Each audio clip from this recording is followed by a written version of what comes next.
Support WrestleTalk! Be kind to each other in the comments. Crown Xavier Wood, King of the Ring, you cowards!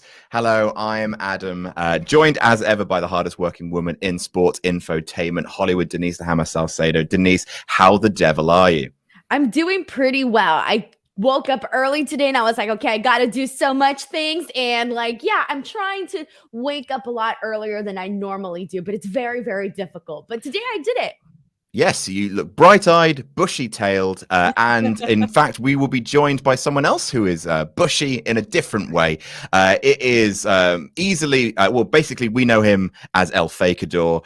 You might know him as the person with the worst blood on the clock tower record in the history of wrestling journalism. Please welcome to the show, Laurie Blake. Bugger off.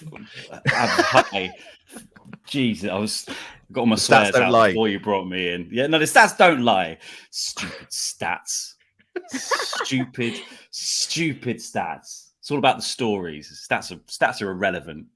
Absolutely. Blood on the Clock Tower. Denise, I don't know if you know, but we played Werewolf. You joined us for Werewolf back in the day. Blood on the Clock Tower is a lot like Werewolf, but instead of like some people being villagers and some people being werewolves, as it were, everyone has a power. And so it's like that with just like extra rules on top. A lot of fun. I see. So you simplified it when I was a guest. Thank you very much. We dumbed it down. Absolutely. I appreciate it. And Laurie's just oddly terrible. For some reason has the... Wait, what is going on? So basically, it's become an office in-joke now. Someone has released all the stats of who's won the most games. And I was doing the worst for a while, but Laurie has taken that baton and run with it. How are you doing the worst? I thought you were like the king of games. I'm being dragged down. I'm being dragged down by other people. Yeah, his team don't listen to him. He's become known as like sort of the boy who cried wolf, or boy who cried wolf, I guess, of Blood on the Clock Tower. I believe in you. Don't worry. I believe in you. It will happen for you. You'll be number one again. I don't know the rules, but you'll be number one again. I don't think that's possible now. As long as if everyone else just keeps parity, Denise, with what we're doing, everyone else plays every single game, I can never catch up. It's how done. far behind are you? Oh, very far behind. Yeah, we should probably talk about wrestling, though, probably. Oh, if we must. All right, so we are talking today about... we're talking about King of the Ring and indeed the Queen's crown, because Queen of the Ring was taken by Alex, of course. A lot of legal issues there. Though the first matches of the tournament have been announced. Sami Zayn versus Rey Mysterio on SmackDown and Carmella versus Liv Morgan. Who hasn't been announced for the tournament. And we're basically just going to do a little bit of kind of like who we think should win, maybe fantasy book it a little bit. Obviously, Laurie's doing very well in the fantasy booking tournament. Unlike my co-host here. You deserve to beat Luke, Denise. Thank you. I know I did. Trust me. I know I did. I was screwed. I was screwed also in the draft as well while I'm here. You were. Literally, Laurie, I don't know if you know this, but I won the draft fantasy booking. I believe it was 49% to 51%. That was BS. Just saying. Just going to throw that out there. I asked for a recount. I don't want to watch Crown Jewel. Jesus. But speaking of Crown Jewel, obviously, these tournaments are, I believe, culminating there. I think Queen's Crown is, which is the point of it. I don't know. But what I do know is that one person, old Xavier Woods, has basically this is his thing. And it's been his thing for a while. Like going back to June this year, Austin Creed wins, Xavier Woods' his Twitter handle, been screaming into the void about King of the Ring for years. So time to shoot my shot. This works for people with the Rumble, so I'll try it. I am announcing myself as the first contestant in the hopefully eventual King of the Ring tournament. Let's see if this sticks. He hasn't been announced for it yet, but he bloody better, because it's basically he's very, very good, is old Xavier Woods, at running campaigns. Like he did a campaign to be on GTV. Is it GTV? Is that the name of it? Yeah, GTV, yeah. Which worked. Obviously, he was announced that he would be part of it. But yeah, so we're going to look at both tournaments, but first of all, like, are we in agreement that Xavier Woods should win King of the Ring? Does anyone have a dissenting opinion? So let me tell you what happened. So I posted that I thought that, like, depending on who was drafted from the NXT, that they should essentially, I thought they would be a good pick to win the King of the Ring tournament. And then quickly that idea was like completely shot down because the people want Xavier Woods. So what the people want, you got to give the people what they want. So I feel like that definitely, I wouldn't, if they went any other direction, I feel like there would be a lot of backlash. I think G4 the King thing comes TV. to a whole... Apparently, according to the comments, we got that wrong. G4 TV. Very sorry, the internet. Oh, so it's not GTV? It's not GTV. That's Goldust. That's Goldust TV. That's the weird hidden camera thing they had back in the Attitude Era as GTV. You know. That was when Val Venus look at the Big Show's penis in the bathroom and say, "And they call you the Big Show." That was on GTV. I felt very confident that it was GTV, by the way. I was like, yeah, for sure. It's totally GTV. Now that I think about it, yeah, GTV sounds like a terrible channel. Absolutely. Laurie, what were you going to say before we so rudely interrupted you? I've forgotten now. I'm now just stuck on Big Show's penis. Let's move on. You went a few phrasing. I was going to say that the thing with the King of the Ring tournament, though, is that it comes with a lot of baggage because WWE are going to foist a King gimmick onto you the second that you win the tournament, and typically that tends to work better for heels. So. Xavier Woods winning, I think Xavier Woods being in the tournament is the best thing to do. I think you get him all the way to the final, and I think you have somebody beat him to cement them as a massive monster heel. And then you're going to hate them every time they come out in the King gimmick. But we already hated King Corbin for like the longest time. And then like Shinsuke Nakamura with the crown was like fun for like the first couple of weeks. And then after that, it just got really boring. Sorry to all the Shinsuke Nakamura fans, but it got very boring. You do hate Shinsuke Nakamura, don't you? Sorry. It's somebody like watching SmackDown every week and seeing him come out and do the exact same thing. I'm sorry. I lost interest there. But I think King of Strong Style. No, I lost interest with him in the crown. King of Strong Style. What are you talking about, Denise? It was not. No, I'm sorry. It was not. It hasn't been good. I'm out. It's a real tricky one because they keep doing the same thing. They keep having the heels win and they get increasingly silly crowns. I thought King Barrett was really bad. I thought King Corbin was all right. I liked it more than his waiter gimmick when he was the general manager, where he came out looking like a busboy. I didn't enjoy that so much. So I thought King Corbin was better than that. But really, like, when was the last time there was an actually decent King? Was it King Regal? King Booker? Because I didn't like King Sheamus as much as he had that cool Celtic crown. Like, I thought that was pretty wasted. Like, who was the last good King of the Ring? Brock? Jesus. I don't even think I have an answer for you. That's the reason why I think I disagree with Laurie. That's the reason I think that not only... I think Xavier should win it because I think he might act, because I think they trust Xavier to pull off comedy. I think at this point, they can trust the New Day for that. And I think the idea of him actually being a earnest king, like the first babyface king since Edge, I want to say. Like, I mean, Edge obviously didn't do the king gimmick. Most babyfaces don't, Steve Austin was a tweener, but like Bret Hart had the brief bit with the robe, but then Jerry Lawler attacked him. But I think let him do it. Let him run the actual, because then you might energize the New Day with some more shtick, and also then it's literally just like a childhood dream, like something that you actually don't get to see all that often, like seeing someone actually compete for something they really, really want and have obviously wanted for ages. Like, it's proper long-term storytelling. Like, I think they've got to do it. Like, which heel could beat Xavier Woods and have it not be the worst? Apollo Crews. Oh no, it might happen. He's got his big military friend. That's what I'm saying. I don't know why, but I see that as a possibility. But King and Commander. He's already claimed to be royalty, hasn't he? So it's not like It's not too different. There's a few people with a claim to the throne already in the mix for King of the Ring that you would imagine. Like you've got some people like Finn Balor floating around there, who's both a prince and a demon king already. He could be King Prince. Absolutely. Rey Mysterio is obviously already the King of Mystery. So like, you know, there's a bunch of people with King already in the name.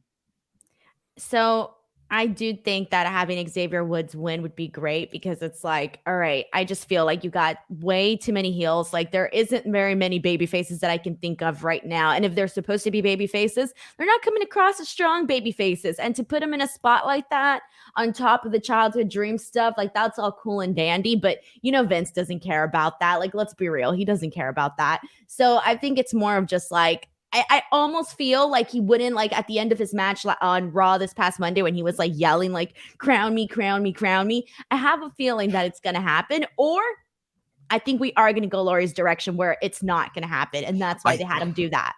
I think Laurie's probably right in that that will probably happen, but I really hope it doesn't. I also hope that they use King of the Ring like an actual, like put a title shot on the line.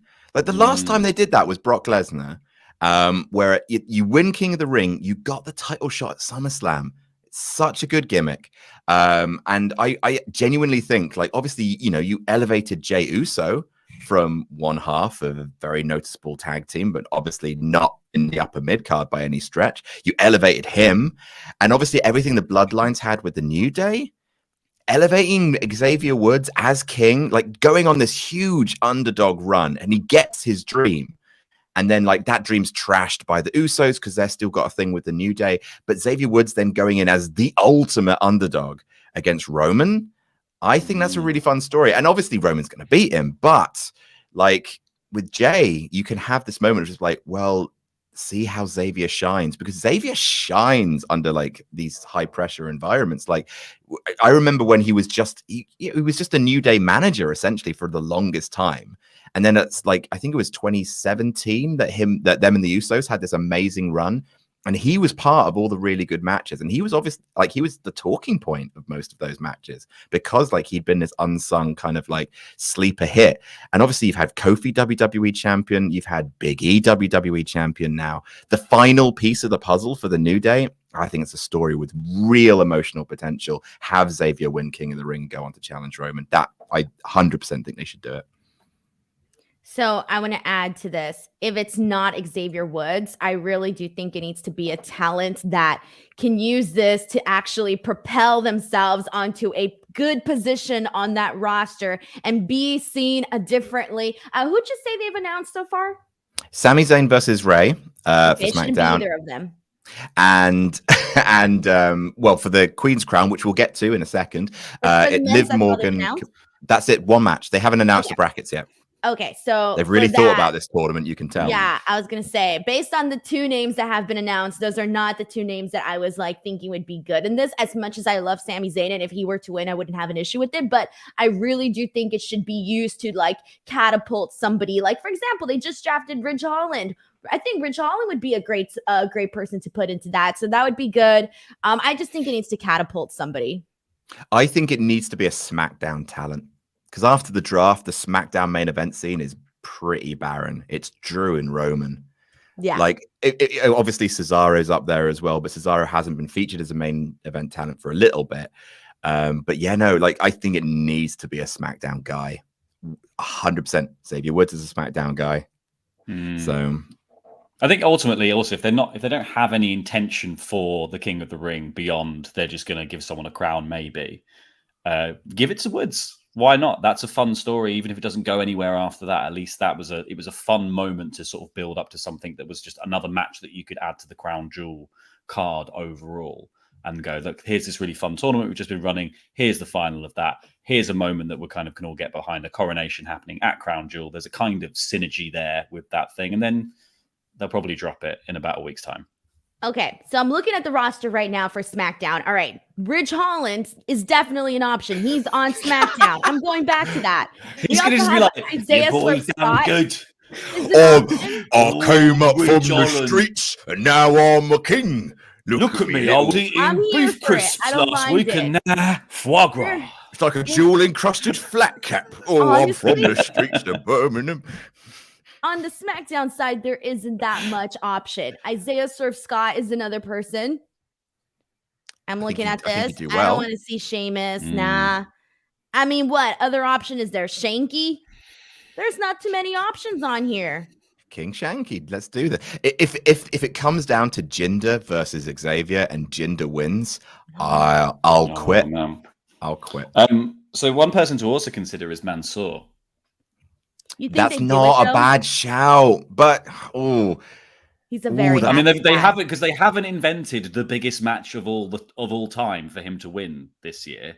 So maybe King of the Ring is the thing that they give to Mansoor. Oh, Laurie, you've willed it into existence, you son of a bitch. No, it's going to be Madcap Moss. Is his name I forgot his name was Madcap Moss and Happy Corbin, of course.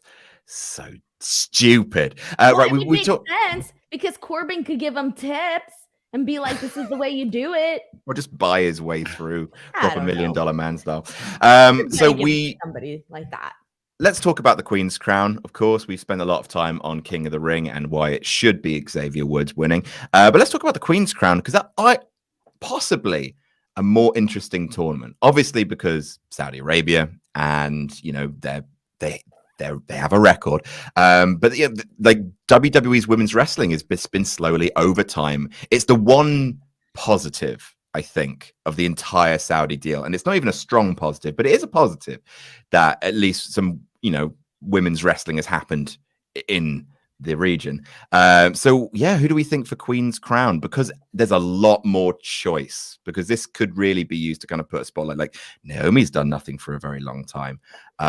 Charlotte might not be defending her title, so she'll probably win it, right? She's the queen. For example, I mean, Liv Morgan. Talk about someone with an underdog status similar to Xavier Woods. Obviously, the only people who have been announced, again, real forethought going into this tournament, have been Liv Morgan and Carmella. But do we have anyone that we definitely think should do it? All right. So I'm going to add, I agree with you on Liv Morgan. I agree with you on Naomi, but I got to add Bianca Belair. I think she would be a good one too. And then trying to think if there's anybody else that I would honestly want. Not really. I am seeing a lot of mention of Shayna in the comments. Yeah, Shayna Baszler. Come on. I almost forgot about Shayna. A lot of people writing down Queen of Spades, which but then also Natalia's the Queen of Hearts. Charlotte's just the Queen. Like so many queens. Get some original naming, WWE. Jesus. Oh, also we have a new member. Hooray! Thank you so much, Briz Joshi. You've become a member. Congratulations. Thank you so much. You're the best. There we go. Boom. But yeah, any other kind of like fantasy booking? Like I think Liv Morgan would be like a fun person to get to the final, but I think if you're going to do Xavier, which I think you should, I really like the idea of like a female Brock Lesnar, like a horrible heel who just smashes someone in the final, like completely destroys an underdog's party and just grabs it. And I think that's literally the only person that you describe that is like that on the roster for the women. Yeah. I think Shayna would be really, really, really good. Are there anyone else? Just started picking up steam again as well, which is the good thing. Like Shayna's just started breaking everyone's arm. The old Baszler as well, so that's just in time to do it for a whole tournament. It's gonna be Eva Marie. Oh, she wasn't drafted, Denise. She can go anywhere she wants. She hasn't been drafted. Choose Saudi Arabia. I've got something akin to a Goldberg deal. I'll be showing up in Saudi and Saudi alone. You're welcome. Oh, bloomin' heck. That sounds terrible. Thing is, like, if Eva, I could almost get behind Queen Eva Marie if she was like with Dewdrop and like Dewdrop was doing all the work and she was basically buying her way there. I'm still a fan of the Eva Marie Heat game that fans have. Like, I think it's really funny. So the idea of her becoming like almost like Shane McMahon, the best wrestler in the world, like it makes me laugh. But it appeals to the worst part of me. Let's be clear, but it's definitely there. No, it would be a terrible idea. I'm sorry I even said that out loud. Oh, you've willed it into existence. That's all we're doing now. Everyone can blame me if it does happen. I'll take the heat for it. Does Alexa Bliss have a match at Crown Jewel? Alexa Bliss is off with Fine. sinus surgery. Yeah, she's not going to be back for it. Similarly, I think they've written Nia Jax off for an extended period of time. She would have been very good to have like a Queen of Evil style, like win on that, and then a character. And I think you just got to think about, they're just going to give people crowns and Queen and King gimmicks. So who does it fit? And I think, like Queen of Spades, I could see Shayna Baszler as the Queen of Spades, like it's into good full branding. regalia now. Yeah. I think the issue is the problem that we're having here by. I think we're giving it too much thought, which is the thing. Like as fans do, we always overthink this. We got to remember this is happening in Saudi Arabia, and they don't give a crap. Like genuinely, like the Kuwait Trophy, the greatest Royal Rumble, all of the greatest wrestler in the world. That's the only one that actually stuck and made into a gimmick, and that's just because of the heat. But like all of these things, they're just like they're there for one night, and then they're never mentioned by WWE again. And that's the thing that kind of really casts a pall of doom over it for me. Just like I don't think they care about Xavier. They'll just run some guys that the Saudi princes like together, like Rey Mysterio versus I don't know. Who else does Saudi princes like? Come on, Denise, you know. Like he was asking for Yokozuna, remember? Yeah. Vince should have just gone out and got like Falaba and been like, here, this is Yokozuna or something. I'm sure the prince would have been like, okay, I probably shouldn't have said that. The prince is gonna come after me. Yeah. It's all on you, Denise. You're taking all the heat. Thanks for that. We appreciate it. Would have been funny. Anyway. So, I think that's kind of like. Is there anything else anyone wants to say about the two King of the Ring tournaments, or the Queen of the Ring tournament and King of the Ring that's coming up soon? Are people excited about it? I kind of like King of the Ring, man. It's a tournament, and it's such a good opportunity to like do like various long-term bits of booking, lots of little micro stories. They never do, but they can, and it could be good. I just wish it wasn't so compressed. I just wish they weren't just trying to cram it into like a week, 2 weeks before an event and go like, here you go, it's all happened now. Like you could do one match a week over a period of months to build up to a big finale somewhere, but it's just chucking it all in like a 1 week period and going. And now the finals in Saudi Arabia, which already comes sort of tainted slightly. I don't know. Like I like the idea of the tournament. I wish it meant something. And I wish, the stakes had been revealed and the brackets had been revealed even. So then you feel like people actually have something to play off of, like going into it. Instead, it's just going to be these two people are having a match in the King of the Ring tournament. It means nothing because no one's even discussed it properly. Yeah, this is, I feel like, the first time I've really talked about it too. Yeah, I mean, I guess like we almost were going to talk about NXT and how it was doing in the ratings today, but I just wanted to talk about King of the Ring. I really like it. I don't understand why WWE doesn't do it very often. It's such a good platform to elevate a mid-card star. I love like it's taken way too long to do a Queen of the Ring. Like I can't believe we got a Queen, like a women's Royal Rumble before we got a women's Queen of the Ring. Like, Queen's how easy is that to tournament. Do? I actually prefer the Queen Crowns tournament name, even though the Queen of the Ring sounds like it rolls off the tongue more. I feel like Queen's Crown tournament, even though it takes me forever to say it, I feel like it sounds more official. Like, oh, that's the Queen's Crown tournament. Sounds official. Yeah, it's not just like putting a bow on the King of the Ring tournament and saying, oh, now it's Ms. King of the Ring. I kind of get that branding, but oh man. Why aren't we doing this for a month? Do it for a month. I don't get it. Just do it like it matters. Imagine, right? I mean, all wrestling is telling people that something matters, and then that makes it matter. Like the belts don't mean anything because until someone goes, "That's important." So if you told people the tournament was important and it had stakes, then we'd all think it was important and had stakes. That's just how storytelling works on a very fundamental level. Yeah. Oh, well, I'm going to head over to our Ultra Chats. We've only got 2 Ultra Chats, and then we'll get on to, the format of the show is we talk for a bit, we do the Ultra Chats, and then we talk to the rest of the Ultra Chats. We've got 3 total Ultra Chats, so it might be a quick show today. Maybe we'll just chat about how bad Laurie is at board games some more.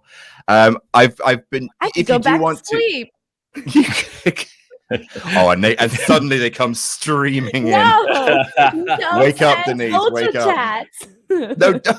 All right, Denise. Do send Ultra Chats. No, go to WrestleTalk.com. Ultra Chats. WrestleTalk.com/support. Keep Denise awake. Right. Anyway, we're gonna head on over. It might work. What is that thing like reverse psychology? When you say don't do something and they do it. I mean, that's what we're hoping for. It's more money for us. Apparently, our Streamlabs have been really, really hinky since the internet broke like last week. So I don't know, but we'll see. The legit underboss says if the King of the Ring final is at Crown Jewel, then Mansoor is going to win. He is the only one allowed to win in their hometown. I don't watch Raw and SmackDown, and I made it a point to not watch the Saudi shows when I'm literally not being forced to do it. So I actually haven't seen Mansoor wrestle since, was it the Battle Royal that he won? I think he's had a few matches since then. Like, didn't he wrestle, was it Cesaro or Dolph Ziggler or something like that? I don't know. I don't watch these horrible shows. So let me tell you, Mansoor and Mustafa Ali have actually been one of my favorite things from Monday Night Raw. Unfortunately, they have been losing the last 2 weeks. So I don't know if that's for a while, I thought they were building them up to be something on the show. And I thought, okay, maybe they're going somewhere with them. They've been losing the last 2 weeks, but they did lose to Angel Garza and Humberto Carrillo, who really needed those wins. So I take that for what you will. Mansoor is really, really likable. He has a very likable personality that not a lot of people have on the show. And he's very handsome. Very handsome. He's literally been one of the bright spots of the show for the split couple of minutes of TV time that he gets. He's been making it work. So I would actually be a fan of Mansoor, and I could see him working too, because he has a very I don't know how to explain it, but he has a very happy personality. So yeah. Can I see that happy dance again, please, Denise? This is him, Mansoor. That's what happiness Go and looks watch like. Raw. This is him when he comes down. He's and he does a little dancing, and I mean, he's not goofy where you think he's dumb. No, it's just he's your average guy. That's how I feel, and he connects with the average. What a strong gimmick! What a strong gimmick! He's lacking a character, is what Denise is saying. He's just pleased to be there. I think Mansoor's really good though. He's come across I think when he first joined NXT, they kind of didn't use him very much, and you couldn't really see the full extent of his arsenal of moves. And I think over time he got a few longer matches, and actually the Saudi matches gave him actually a bit of time to shine and actually do some stuff. And he's really good. He's really, really good. He's an interesting he's an interesting wrestler. He's got unique offense, but yeah, he just doesn't have a character in WWE's world that exists outside of Saudi Arabia. He's just Denise doing that.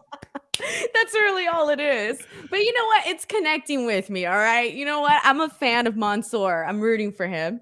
All right. That's fantastic. Tails P says Naomi should destroy everyone to take her place as queen of the bloodline. Someone we didn't really talk about all that much was Naomi. And when was the last time we saw her? When was she was drafted, and she's been appearing on SmackDown. She's been feuding with Sonya Deville. Well, sort of. Yeah, she's been feuding with Sonya Deville. She just popped into SmackDown out of nowhere, and it was a couple weeks before the draft. She pops in, and then Sonya's been kind of treating her like dirt. She got escorted out of the show by security guards, so she's been kind of treating her really mean. And so that's the story that they're going with there. So it seems to me eventually, I don't know, eventually this is going to culminate into something. I do love the term queen of the bloodline. I think that's amazing. I think her taking her place in the bloodline is I don't know why that hasn't happened already. I think it's such a good way to elevate her as a proper heel. It feels real. I don't know why they haven't done it, but maybe, I don't know, maybe this tournament is the way that I don't think they will, but who knows? Do you like Naomi, Laurie? I do like Naomi. I don't necessarily want her to win. I don't want her to win this tournament if she's just going to join the bloodline. I think you could join the bloodline and that be a whole interesting focus for her character and elevate her without necessarily having to win this as well. I think this is much more suited to somebody who needs something to do and doesn't have a direction. And I think Naomi has a very good fallback direction, even if they haven't got an interesting story for her to do otherwise. It's joining the bloodline is something really interesting for her to do. So use the Queen's Crown for something else. Yeah, that's otherwise actually you just really put fair. Too many eggs in one basket. Do not put all your eggs in Naomi's basket. Dazamillion says, I think the tournament would be better if they did it all in one night. So the winner has 3 matches, give them a better chance to shine, and give the loser an out without being hurt by it. Of course, that was the way King of the Ring used to be. That was how they did it in Survivor Series 1998. But WWE don't really do that anymore. Because apparently, which is a real shame, tournaments don't draw because you don't know who's going to be in what matches, which is bananas to me because I think tournaments are the best thing in wrestling. But yeah, they don't do when was the last time they actually did the pay-per-view? Even the King of the Ring on the network was just like 2 matches or 3 matches. So it was pretty crazy. Yeah, and I like the format of doing it all in one show. For me, it gives me a purpose to I feel like so many of us, we go into one show, we go into the next show, we kind of forget, what happened on the previous show, especially if you're sitting on a 3-hour show and then you're going to another 3-hour show and it's only different parts of the show. I would prefer it like that. I remember if you had 8 bona fide stars. If you had 8 bona fide stars announced for a night of tournament, then people would tune in because it doesn't matter who wins. But because they don't have 8 people that people want to see win, then it is that is where the problem with the tournament structure comes, because you have to advertise just one match and build to that in separate events. One of my favorite bits of WWE long-term booking, obviously the Dangerous Game, Deadly Games tournament was really, really good. But King of the Ring 2001, I'm going to say, when Edge won it. One of my favorite little bits of proper clever booking from WWE as well was that Kurt Angle was trying to win it back to back, but he also had a match with Shane. And so Shane came out and made sure that, Christian was going to beat Kurt Angle. And Christian was this was before Christian and Edge feuded later that year. And Christian was going to beat Kurt Angle. And Shane McMahon came out and stopped Christian from winning, making sure that Angle not only had to wrestle 2 matches, but had to wrestle 3 matches in one night, which is just it's a really fun little intricate bit of booking, which you can only do when a tournament is all on one night and it's its own event. So I completely agree. Bring back King of the Ring, the pay-per-view. I don't know why they don't. I really don't. Norm Summers says Austin 316 was the best thing to come out of the King of the Ring. King Booker, honorable mention. Give it to Xavier or just don't do it. Stay juicy. And Will Campbell says, hey guys, I think it would be cool for Woods because it would mean all 3 members of the New Day would have won something significant. With Beesh and Kofi having won the title, WWE need to pull that trigger, but I'm fearing they won't because Saudi/Vince. Yeah, it just feels so burned that I just don't hope for a good time anymore, especially in Saudi Arabia. After the Fiend, anything goes. They could do the worst possible thing. And I have a question for both of you. If it wasn't for your jobs, would you be watching the Crown Jewel show? Oh, no, absolutely not. No.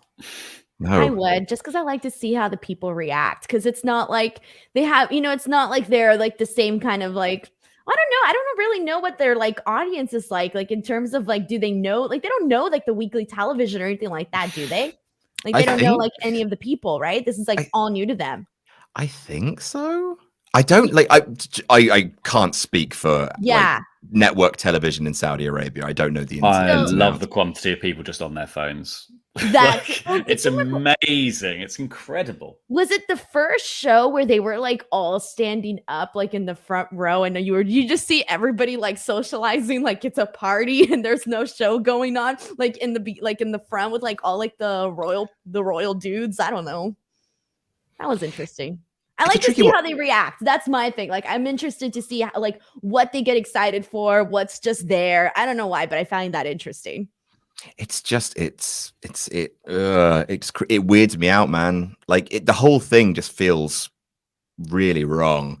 It always has, but just it's a combination of things. And we're actually doing a list that's coming out about Saudi matches on Sunday, but just. First of all, they're house shows. They're glorified house shows, but they're also really bad house shows. Because normally, just at a house show where they're not televised, just have the good guys win and send everyone home happy. Because everyone's having a good time. People are probably a bit more casual, a bit more mainstream. Just bring out the faces and have them win and do some fun kind of crowd interaction. But because the Saudi shows have this kind of like, well, no, they're bigger than WrestleMania. They have to do, but they also don't want to screw up their weekly television. They have to do all of these things, all of these bells and whistles, and they're all so weird. The Shane McMahon thing is so weird.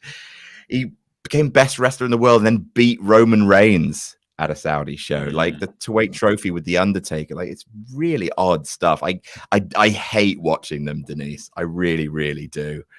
They just that weird middle ground though for WWE, where they have to advertise it because of the deal. They obviously have to bring all their big people and put matches on with their big people and obviously legends, etc. Like as many people as they can dig out, but they don't want to talk about it for too long, too openly on their weekly product. So it's like consequential because it has to be, because you have to bring all these big names and have to have all these matches and they have to be for the title as well. But WWE doesn't necessarily want it to. And then you have things like, oh yeah, no, Goldberg's won the Universal Championship. Ha ha ha, how funny. But that's just messed up everything that was happening beforehand. Like, it's just nuts.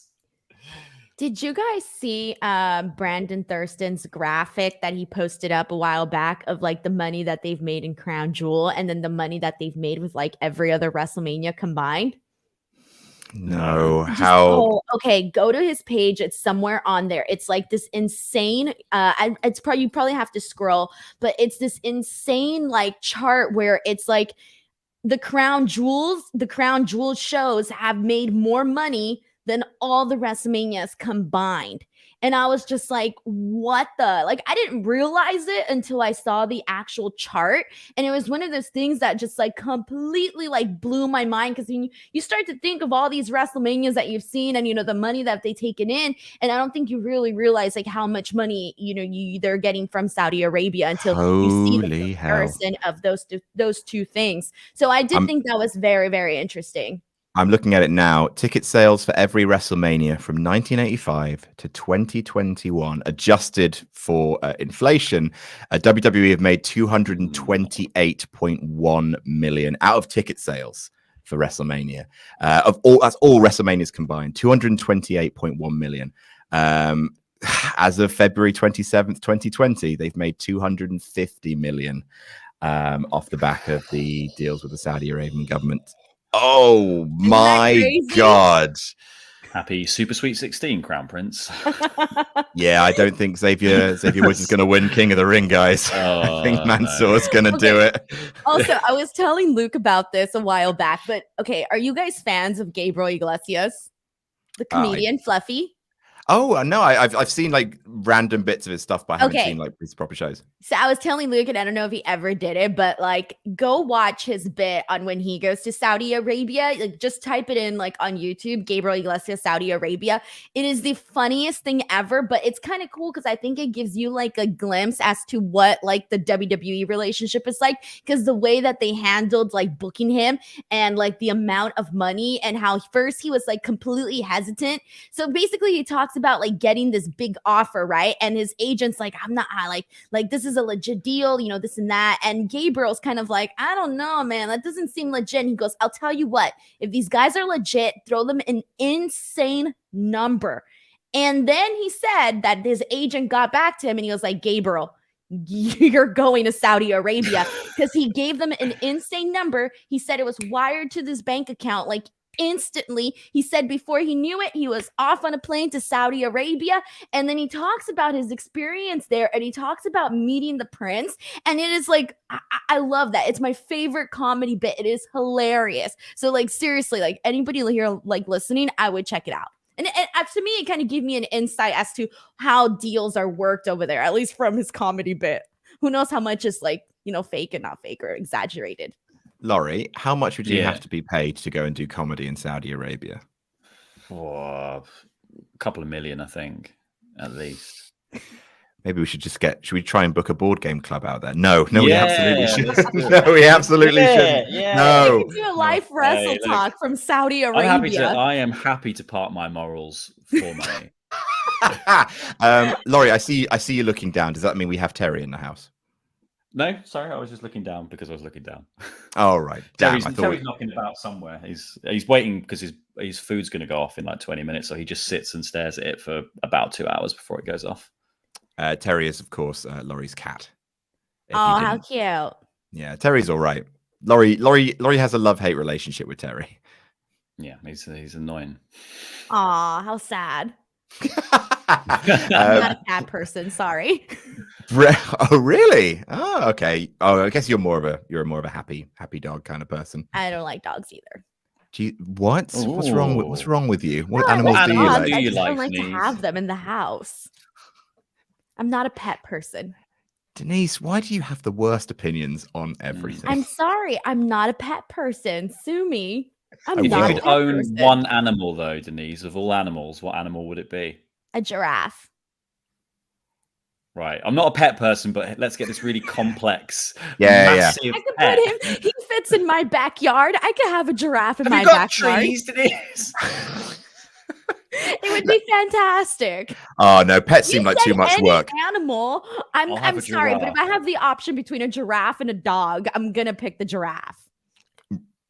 We're different people, Denise. I knew this going into this, but that's like we are very My different second people. would probably be When are like you an gonna elephant. walk it? An Huh? elephant. Are you Bart Simpson? The streets are big. I could Where's walk my my elephant. The streets are big.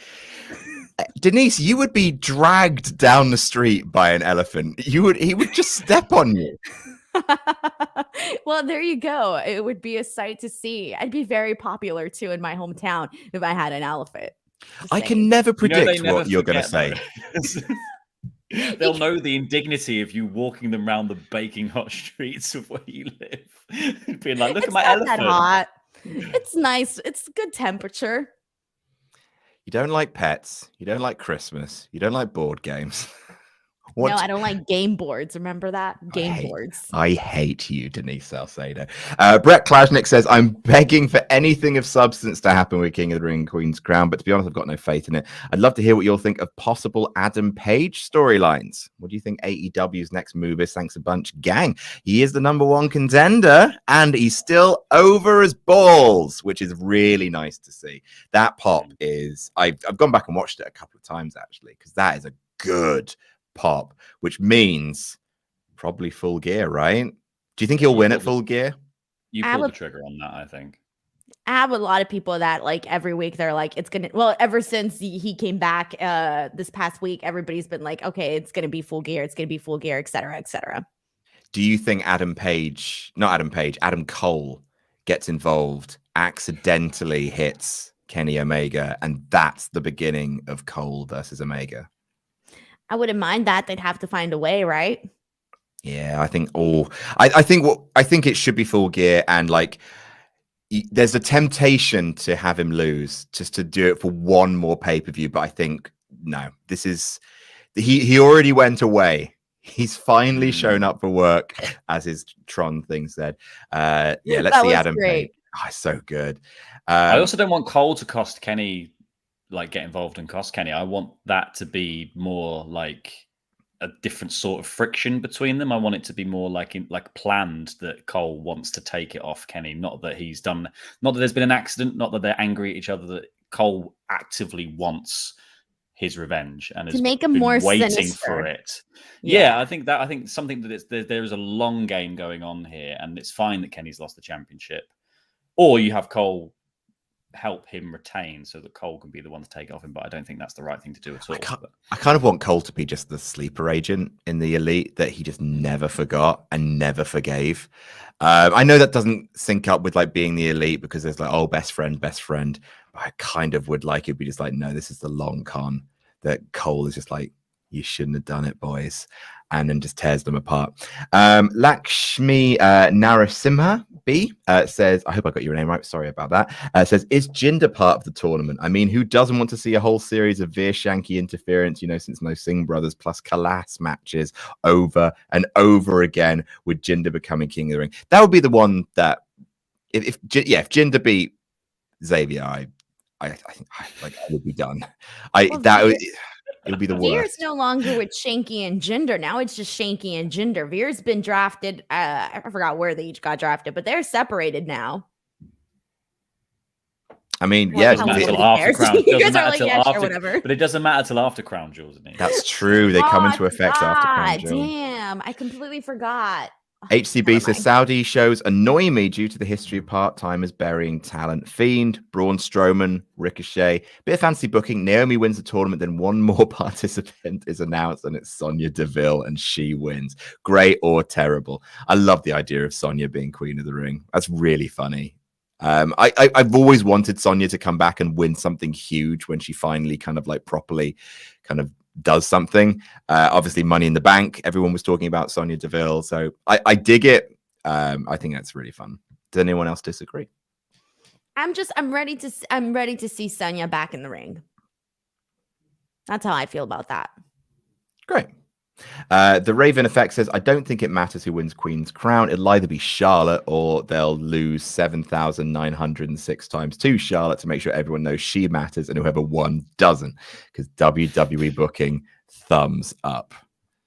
Charlotte absorbs titles through pins. That's what happens. She absorbs your achievements and merits. She's got a lot of diplomas, Charlotte.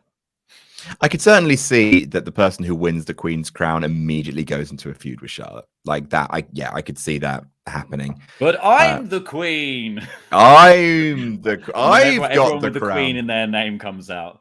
I'm the Queen. They'll start coming out, like Charlotte will come out with an actual crown, be the Queen for one, and then like that someone will come out with a bigger crown. They'll just get bigger and bigger and bigger. I like it. Shut up, Laurie. No, you don't. I do. All right, let's finish off with the remaining Ultra Chats. We have two here.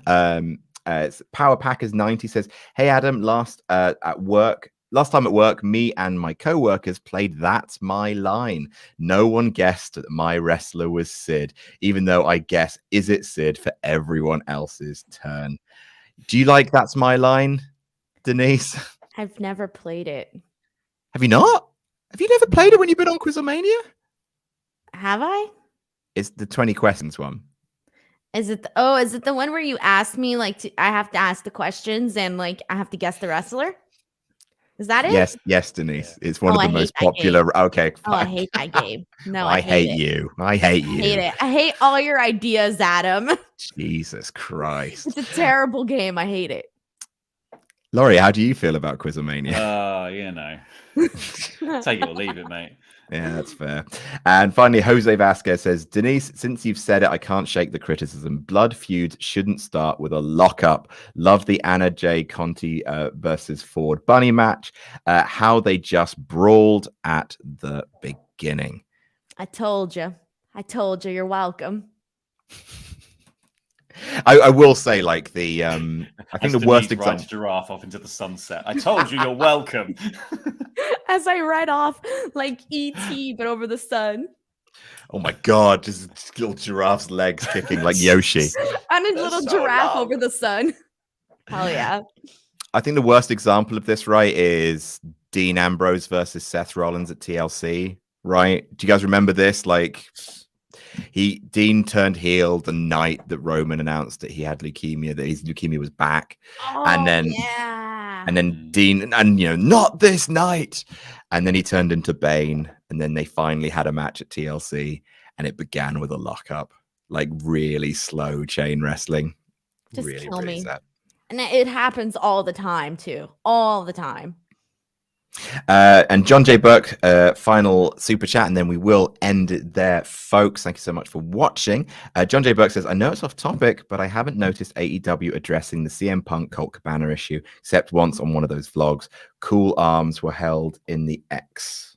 I don't know why I didn't see that either. I know that I have fantasy booked it because I wanted to do a Punk heel turn. And I thought that was the most way to do it. But looking back on it, I kind of regret booking that because it's just, it's a real messy situation. And I don't think they have to address it. They were the closest of friends, and then something happened, and now we don't know exactly what it is between Colt and CM Punk, and we're not owed it in any way, shape, or form. And if they don't want to work together, then I think they should keep that stuff off TV. Well, I guess That's the thing. If you want to address it, then the two have to work together. And if they don't want to work together, then you can't address it, because that's it. That's as soon as you bring it up, they're gonna have to be involved, because that is a wrestling storyline. Yeah, it's like, I think we're used to WWE, where, and WWE is famously for fostering an atmosphere of paranoia and tension backstage. The famous story of Shawn Michaels and Bret Hart. Right, but you guys have to work together, and you're gonna use it. AEW's same thing WrestleTalk's doing every time they pair you and I up together. I do hate you, Denise. Exactly. I used to look forward to Fridays. Anyway. Yeah, you know what? You what? suck and all your games suck. That's not talk shit about me if you must, but don't come for my fucking games. And I've sworn there, and I don't regret it. You're in trouble. Denise. You're in trouble. She's right under your skin, trouble. Adam. She knows your buttons. Drawn it out of me, This bastard. is a PG show. My board games are brilliant. I've got the best board game collection of anyone I know. I'm livid. I'm livid about this. My elephant that I'm going to purchase soon with my WrestleTalk money is going to stomp all over your damn board games. When are we? That was at 49 minutes. Sorry, Pete. Jesus Christ, Denise. Pete's life harder. Sorry, Pete. There's actually nice people on this stream, and it's me. Sometimes not Laurie, I noticed. You've just threatened to crush his board games. He's like most prized possession. I've done nothing here.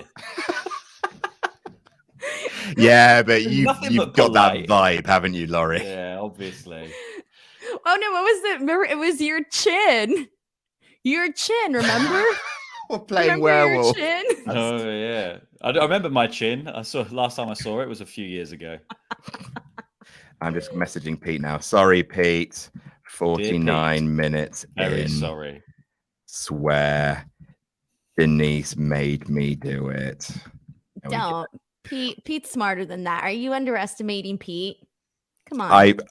I find. Look, I try to estimate Pete, but he keeps. I know. No, I love Pete. Pete's the best. He doesn't love you, Pete. He's lying. I really like Pete. You. No, I like Pete. Pete's in my top 3 of WrestleTalk. Oh, hey. So thanks. I'm not even on top. I'm not even in top 50. You can. Where am I on your list? Where am I on your top? We're hiring people to push you down further in the list, Denise. Yes, thank you. Get in the bin, Denise. You talk smack about my board game collection. You're dead to me. About me. Yeah, but you don't like Christmas or cats or dogs or anything. You're so weird. Why are you so weird? But you like Mansoor. It makes no sense. I like Mansoor. Dang. Mansoor stands rise. Holla, holla, he, holla. If you are a Mansoor stan, please follow me on Twitter and let's unite and let's make a fan club.